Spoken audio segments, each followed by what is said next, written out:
ચાતુર્માસના વિશેષ વ્રત નિયમો અને તેનું ફળ. અષાઢ સુદ એકાદશી જે પદ્મા એકાદશી નામથી ઓળખાય છે.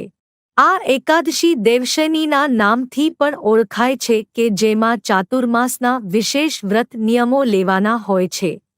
આમ ભવિષ્ય પુરાણમાં કહેલું છે. યુધિષ્ઠિરે પૂછ્યું, હે શ્રીકૃષ્ણ, આ ચાતુર્માસના વ્રતો કેવી રીતે કરવા તે કહો. શ્રીકૃષ્ણે કહ્યું, હે યુધિષ્ઠિર, હવે 4 માસના સમય દરમિયાન પાળવાના નિયમો વિગતવાર કહું છું, તે ધ્યાન દઈ સાંભળો. કર્ક સંક્રાંતિમાં અષાઢ સુદ એકાદશીના દિવસથી જગતના નાથ નારાયણને પોઢાડવા અને તુલા રાશિના સૂર્ય થાય એટલે કાર્તિક સુદ એકાદશી દેવઉઠી ના દિવસે નારાયણને જગાડવા. અષાઢ સુદ એકાદશીને દિવસે ઉપવાસ કરી નિયમ લેવો અને નારાયણની સ્થાપના કરવી. તેને સફેદ વસ્ત્રવાળા પલંગ ઉપર પીતાંબર પહેરાવી, પંચામૃતથી સ્નાન કરાવી, ધૂપ દીપ કરી જગતના નાથને શયન કરાવવું અથવા શયન કરવાની ભાવના કરવી અને પ્રાર્થના કરવી. આપ શયન કરશો ત્યારે ચરાચર જગત શયન કરશે અને આપ જાગશો ત્યારે ચરાચર જગત જાગશે. એમ પ્રાર્થના કરી ઉત્તમ પુષ્પો વડે પૂજા કરવી. ચાતુર્માસનું વ્રત ધારણ કરવાના નિયમો અને તેમનું ફળ.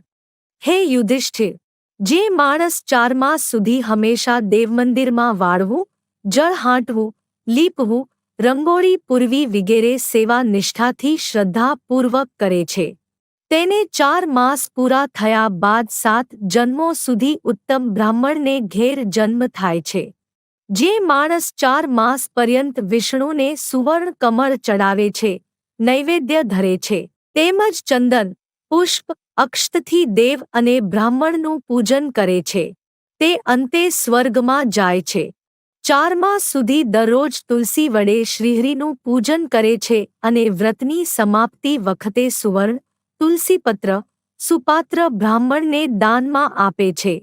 તે સુવર્ણના વિમાનમાં બેસી વૈકુંઠમાં જાય છે. 4 માસ સુધી પીપળાને પાણી રેડવું, સંધ્યા વખતે મંદિરમાં દીવો મૂકવો, પુરાણ અને ધર્મશાસ્ત્ર સાંભળવા, વિષ્ણુના નામનો જાપ કરવો, દરરોજ સૂર્યને અર્ધ્ય આપવો, સુવર્ણ, લાલ વસ્ત્ર તથા ગાયનું દાન કરે છે તેને આરોગ્ય, પૂર્ણ આયુષ્ય, લક્ષ્મી અને કીર્તિ પ્રાપ્ત થાય છે. 4 માસ સુધી જે માણસ વિષ્ણુને પ્રીતિ કરનારી પવિત્ર તુલસીની માળા ધારણ કરે છે, તુલસી પૂજન કરી ત્રાંબાના પાત્રથી તુલસીને પાણી રેડે છે અને બ્રાહ્મણને જમાડે છે, તે સર્વ પાપોથી મુક્ત થઈ વૈકુંઠમાં જાય છે. જે માણસ 4 માસ સુધી સૂર્યને, ગણેશને નમસ્કાર કરે છે, તે 4 માસને અંતે પોતાના ઇષ્ટદેવની સોનાની મૂર્તિ બ્રાહ્મણને આપે છે, તેના સઘળા મનોરથો પૂર્ણ થાય છે, આયુષ્ય વધે છે, સર્વે જગ્યાએ વિજય પામે છે. જે માણસ 4 માસ સુધી મંદિરમાં પુષ્પની સેવા કરે છે અને અંતે વ્રત સમાપ્ત થાય ત્યારે બ્રાહ્મણને સુવર્ણ પુષ્પનું દાન કરે છે, તે મોટું સૌભાગ્ય પામી ગાંધર્વલોકમાં જાય છે. જે માણસ 4 માસ સુધી શાક, ફળ ખાઈને રહે છે અને અંતે ગૌદાન કરે છે, તે વિષ્ણુલોકમાં જાય છે. જે માણસ 4 માસ સુધી દૂધ પીને રહે છે અને સમાપ્તિ વખતે સુપાત્ર બ્રાહ્મણને અથવા મંદિરમાં દૂધની ગાયનું દાન કરે છે, તે દિવ્ય ધામને પામે છે. જે માણસ 4 માસ સુધી નક્ત ભોજન કરે અને પૂર્ણાહુતિ સમયે બ્રાહ્મણને જમાડે છે, તે કૈલાસમાં પૂજાય છે. જે માણસ 4 માસ સુધી એક વખત ભોજન કરે અને નારાયણનું પૂજન કરે છે અને વ્રતની સમાપ્તિ થાય ત્યારે શક્તિ પ્રમાણે બ્રાહ્મણને જમાડીને દક્ષિણા આપી તૃપ્ત કરે છે, તે સ્વર્ગમાં જાય છે. જે માણસ 4 માસ સુધી ચોખા ખાઈને રહે છે, તે પોતાના પુત્રો અને પૌત્રોની સાથે કૈલાસમાં પૂજાય છે. ચાતુર્માસ દરમિયાન ત્યાગ કરવાના પદાર્થો. શ્રાવણ માસમાં શાકનો ત્યાગ કરવો, ભાદ્રવા માસમાં દહીંનો ત્યાગ કરવો, આસો માસમાં દૂધનો ત્યાગ કરવો, કાર્તિક માસમાં દ્વિદળનો ત્યાગ કરવો. આવી રીતે 4 વસ્તુનો 4 માસમાં ક્રમે કરી અવશ્ય ત્યાગ કરવો જોઈએ. કોળું, ચોળા, મૂળા, ગાજર, કર્મદાને શેરડી એટલી વસ્તુઓનો ચાતુર્માસ પર્યંત ત્યાગ કરવો, તેમજ મસૂર, ઘણા બીજવાળા ફળો અને રીંગણા એમનો પણ ત્યાગ કરવો.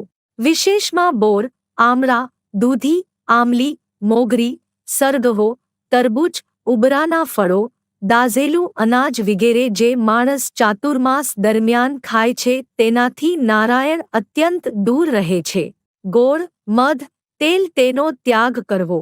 રાત્રિ ભોજન તેમજ પારકા અન્નનો પણ ત્યાગ કરવો. આવા નિયમો લઈ શકાય છે. ચાતુર્માસ દરમિયાન ભક્તિવાળા સ્ત્રી પુરુષે પલંગ પર સૂવું નહીં.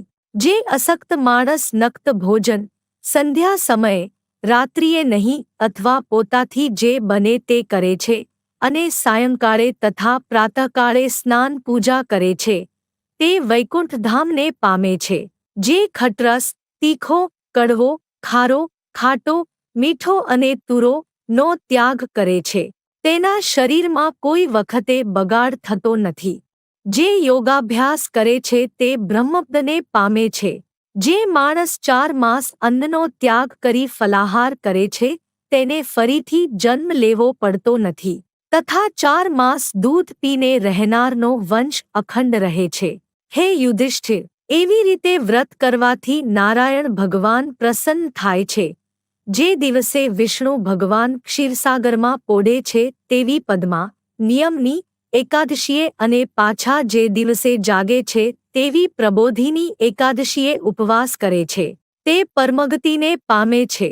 ઉપર કહ્યા પ્રમાણે પોતાની શક્તિ અને અવસ્થા મુજબ નિયમો અવશ્ય લેવા અને સુપાત્ર બ્રાહ્મણને અવશ્ય દાન કરવું અથવા દેવ મંદિરમાં પોતાની શક્તિ પ્રમાણે સેવા કરવી.